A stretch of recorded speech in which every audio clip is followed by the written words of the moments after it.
no matter how many times people disappoint and hurt us, our God is a promise-keeping God. Somebody say amen. A promise-keeping God. So there's about 31,173 verses in the Bible, 31,173. 23 or so thousand verses in the Old Testament, 8,000 or so verses in the New Testament. Situated in the midst of all those verses, you ready for this? 7,487 promises that God has made to us.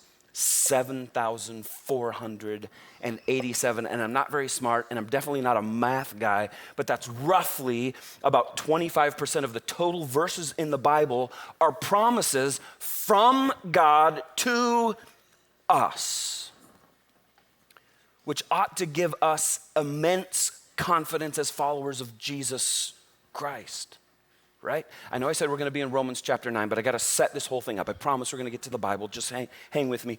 I heard a story about a guy back near the founding of the United States. He wanted to cross the Mississippi River. It was early one winter.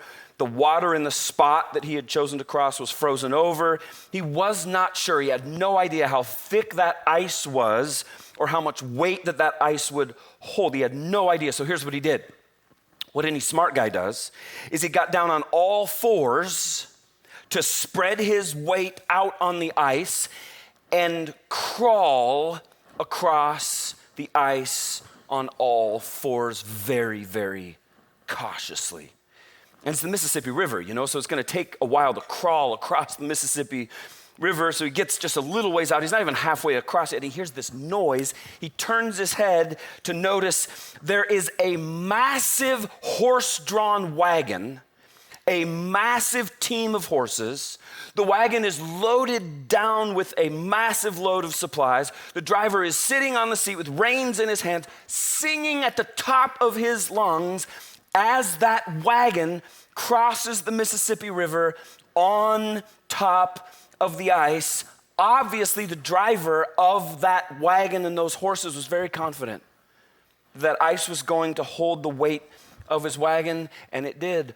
All the way across, not a single problem whatsoever as this guy, just one guy, is crawling across the ice. And the question I think for us today becomes this: which one of those two are you when it comes to the promises of God? Are you just crawling along, tiptoeing on the promises of God? Or are you putting your full weight and trust in the promises of God? Never gonna let you go, never gonna let you down. It's Him, it's always been Him, it will always be Him.